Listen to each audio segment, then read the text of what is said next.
Soon Snoop won't be the only stoned dog. A senator in Nevada is proposing a new provision to a bill that would give veterinarians the right to prescribe medical marijuana to dogs.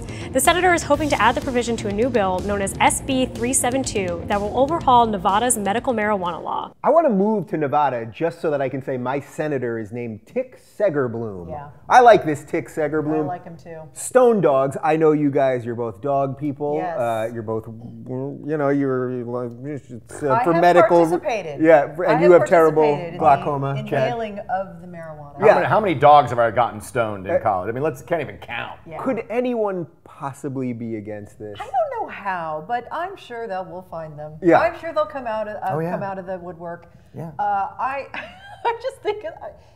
The cat people. But Right. I just want to know. Like, It's the cat. It's the pro-cat marijuana people are going to be against. What? Yeah. Grumpy cat. That cat could use a little. Grumpy cat could use a little weed. Could use a little weed. Yeah. Yeah. So I don't get it under any circumstances. The whole entire Jack Russell Terrier line should be stoned all the time. No offense. Well, yes, and I have one, as we know. That's what we should have done. Cure that just dog. listed a bunch of dogs and what kind of weed they would like, and sativa, indica. Anyway, so at some level, I can understand. I am obviously totally for legalizing weed altogether, and certainly for medicinal marijuana for children, for anyone that needs it for any kind of medicinal purpose. But I guess I could understand at some level somebody that would say they're against weed recreationally because it's going to screw with your mind. I don't believe any of that. It's never proven. No one commits crime on pot, blah, blah, blah. But what I don't get is how could anyone be against this for animals, right? Your dog's not going to get stoned and go do that bad stuff that they think people are going to do. No, but really, who needs a dog who's got the munchies? Yeah. I mean, really, they're already begging. Yeah, enough. your dog Stella is a big jumper. Already begging enough. Now I've got a begging dog who's also got the munchies. This concerns me a little bit. That's my only fear. Yeah. All right, munchies, that's an issue. It can cause the doggy treats Not to for the rise. people that own Purina. Let's just go there.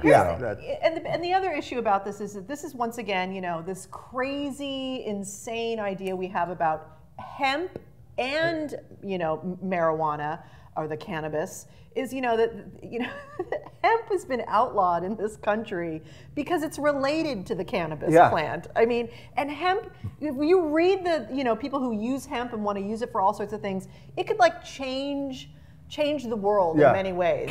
So we've talked about this a little bit on the show, but can you just explain a couple of things that hemp could be used for? There's hemp milk, of course, which is legal. Yeah, there's delicious. It's like delicious, the protein level of hemp is like way higher than like chicken and beef, and which is killing the planet with takes much less energy to produce and water all that. and creates gas and all that kind Soil of stuff. rotation. It's not as hard on the soil as a crop rotation. Fiber. I mean, it's just I'm not a hemp freak, but I read this stuff and I think this is, if you want to do logic, let's do logic. And this is what drives me crazy about this stuff. There's no science, there's no logic. They just ignore it, and marijuana is still deemed as dangerous as heroin.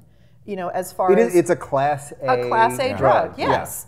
And which, by the way, a Class A drug, the definition of a Class A drug says in the definition, it says that there's no medicinal value to it. Right. Which then at the same time, we have states that are doing medicinal marijuana, so our laws make no sense. Right, exactly. Absolutely. And it's all political. And that's what, it's like, science. I just want to say science over and over again. Science, science, science. Well, and just being practical. I mean, but let's look at the positive of this for a second. If you own a dog, if you're out there, America, I assume you're out there, and you own a dog, immediately go and get that dog a marijuana license. Because the next time you get pulled over or stopped and frisked, you are a medicinal caregiver, and that weed, that's the dog's weed. And as an administrator, the dog likes it when what do they call the thing where you take the joint and you reverse it and blow it into someone's mouth? Shotgun. Shotgun. Yeah, yes. I'm here as the shotgun delivery system officer. For truffles. For truffles, yeah. Right. Like I'm taking bong hits to blow into the dog's mouth. Because I'm a caregiver. You're being of service. Yeah, and why stop at dogs? you. Like, what other animals can we get legalized medical marijuana? I mean, Stone giraffes, that would be pretty goldfish. good. I mean, let's just go across the board. Goldfish have memory problems as is. Anywho, they do? What do you think? Stone dogs, of course, it should be completely fine. Medical marijuana for dogs, why would you not want to help an animal with a substance that grows from the earth? Or that won't stop barking. Or that won't stop barking. Let us know what you think in the comments right down below. Bye.